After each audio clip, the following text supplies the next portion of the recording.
9 signes que tu manges trop de sucre. La plupart des gens sont d'accord que les choses sucrées mettent toujours l'eau à la bouche et le sucre améliore toujours le goût. Ton toast est un peu fade? Saupoudre-le d'un peu de sucre. Tu trouves ton café trop amer? Le sucre va arranger ça. Mais ce qui peut sembler être un plaisir innocent peut en fait causer beaucoup de problèmes de santé graves lorsque la consommation n'est pas contrôlée. Heureusement, notre système nous donne des signes clairs lorsque nous avons franchi cette limite. Alors, faisons la décomposition. Numéro 9. Douleurs musculaires et articulaires. As-tu arrêté tes promenades régulières, le jardinage ou le sport dernièrement parce que tu souffres des muscles ou des articulations? Cette douleur pourrait être un avertissement de la part de ton corps que tu consommes trop de sucre. Tu vois, de grandes quantités de sucre dans ton régime alimentaire font que tes cellules sécrètent des messagers inflammatoires dans ton sang afin de décomposer tout cet excès de glucose sucré. Fondamentalement, tous ces processus biochimiques compliqués qui découlent de la consommation d'une grande quantité de sucre entraînent des douleurs musculaires, des raideurs articulaires et des gonflements, sans compter que tu peux te retrouver avec de l'arthrite, des cataractes, des maladies cardiaques, une mauvaise mémoire ou même des rides. Si tu ressens quelque chose comme ça, va voir ton médecin immédiatement. Mais si ce n'est pas lié à ton régime alimentaire, vivre dans la douleur constante n'est pas acceptable. Numéro 8. Désir intense de sucreries. Tu ne le sais peut-être pas, mais notre corps développe une sorte d'addiction au sucre et nous devenons de plus en plus dépendants au fur et à mesure que nous consommons du sucre. C'est parce que la consommation d'aliments sucrés libère de la dopamine, qui est le produit chimique qui contrôle les centres de récompense et de plaisir du cerveau. En temps simple, notre cerveau voit le sucre comme une récompense ou une gâterie et plus tu manges de sucre, plus ton corps en a envie. Sans même t'en rendre compte, tu te retrouves dans le cercle vicieux de dépendance. De plus, les aliments riches en sucre ne te donneront pas l'impression d'être rassasié parce qu'ils ne contiennent pas de nutriments utiles. Ce qui explique pourquoi tu as souvent faim, même si tu viens de manger un gros muffin, délicieux au passage, il y a une petite demi-heure. Donc chaque fois que tu veux quelque chose de sucré, mange une pomme, une poire ou tout autre fruit avec des sucres naturels. Ces alternatives sont à la fois saines et efficaces pour arrêter ces envies de sucre. Numéro 7. Les hauts et les bas d'énergie. Ne te fais pas de fausses idées, le sucre en bonne quantité est bon pour toi parce que c'est le glucose qui fournit de l'énergie à ton corps. Mais tout écart par rapport au niveau approprié peut conduire à un effet yo-yo énergétique tout au long de la journée. Lorsque tu manges des aliments sucrés, le pancréas libère de l'insuline pour aider à apporter le glucose aux cellules, ce qui te donne une poussée d'énergie.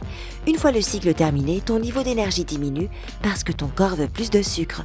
Et cela peut déclencher un cycle sans fin de surconsommation de sucre afin de rester énergétique. Si tu ne veux pas te retrouver dans ce piège, privilégie plutôt des protéines maigres et des graisses saines. Des aliments sains comme ceux-ci te donneront l'énergie réelle dont ton corps a besoin sans causer des pics d'énergie désagréables. Numéro 6. Éruption cutanée constante. Voici un signe que ton corps envoie qu'il est impossible d'ignorer parce qu'il sera sur ton visage.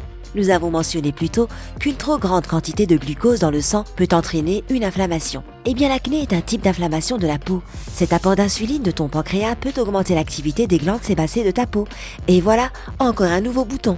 Si ta peau à imperfection te dérange et qu'aucun traitement contre l'acné ne semble t'aider, essaie de changer tes habitudes alimentaires. Cela ne signifie pas que tu devrais complètement supprimer le sucre de ta vie, mais tu pourrais vouloir consommer moins d'aliments qui contiennent du sucre ajouté. Quand tu verras l'amélioration, tu ne voudras plus jamais revenir aux sucreries.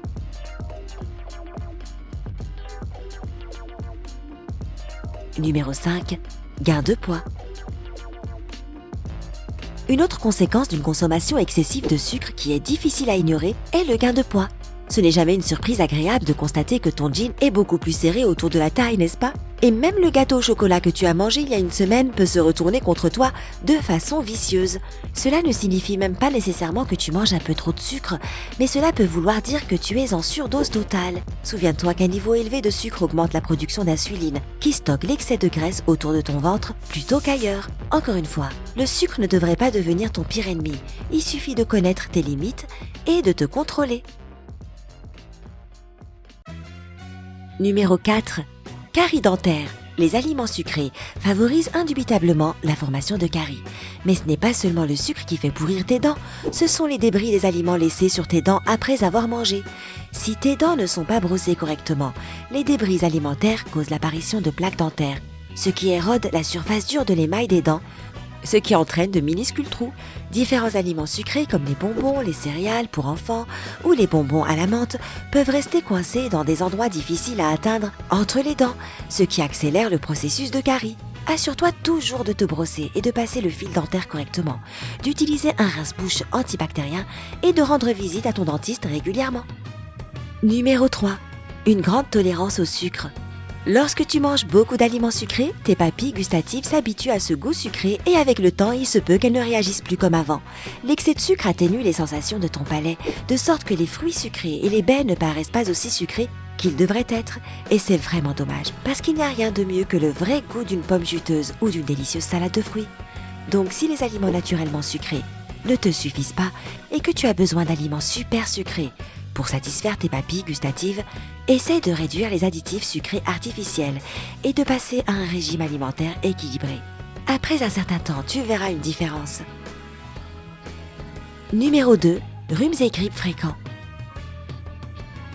Manger ou boire trop de sucre empêche les globules blancs du système immunitaire d'attaquer les corps étrangers lorsque tu tombes malade. Tu vois, la vitamine C dont ton corps a besoin pour combattre les maladies est très semblable dans sa structure chimique au glucose. Donc au lieu de chercher et de travailler avec la vitamine C, ton système immunitaire essaye d'utiliser le glucose, ce qui n'aide pas beaucoup puisqu'il n'a aucun pouvoir contre les bactéries et les virus. Par conséquent, au lieu de combattre une maladie, ton système immunitaire va en souffrir et sera sans défense. Pour que ton système immunitaire fonctionne comme il se doit, réduis le sucre lorsque tu risques d'attraper un rhume ou la grippe et mange plus de fruits et légumes riches en nutriments qui contiennent des vitamines C et E, ainsi que du bêta-carotène et du zinc. Cela aidera ton système à gagner la bataille. Numéro 1. Sensation de ballonnement. Les ballonnements et les gaz douloureux ainsi que d'autres malaises digestifs peuvent être causés par différents aliments et ceux qui sont riches en sucre en font partie. C'est parce que le ballonnement est directement lié à ce que tu manges et à la façon dont ton corps peut le digérer. Si le sucre n'est pas absorbé dans l'intestin grêle, et ce sera le cas s'il y en a trop, il pénètre dans le gros intestin, où il agit habituellement comme une bactérie productrice de gaz. Trop de sucre peut facilement faire des ravages dans l'intestin. Alors essaye d'éviter les édulcorants artificiels, le Coca Light ou zéro et les collations sucrées. Il y a beaucoup d'autres aliments qui te feront te sentir beaucoup mieux et c'est le plus important. Ok, maintenant que nous avons passé en revue tous les symptômes possibles d'une surdose de sucre, cela soulève la question suivante. Quelle quantité de sucre est trop de sucre ? Selon l'Organisation mondiale de la santé, la dose recommandée de sucre devrait être inférieure à 10% de ton apport énergétique quotidien. Ce 10% par jour est d'environ 2 cuillères à soupe de sucre. Et n'oublie pas qu'il est toujours préférable d'obtenir cette quantité quotidienne via des produits naturels comme les fruits, les légumes, les noix ou les céréales à graines entiers. Lorsque tu manges sainement, tu te sens bien et plein de vitalité. Alors, fais les bons choix alimentaires pour toi-même et tu te sentiras en forme olympique au quotidien. Et toi, consommes-tu beaucoup de sucre ? Sinon, qu'est-ce qui t'a aidé à y renoncer ? Raconte-nous dans la section commentaires ci-dessous. N'oublie pas de partager cette vidéo avec tous tes amis gourmands, c'est définitivement quelque chose qu'ils ont besoin de savoir. À bientôt sur Sympa.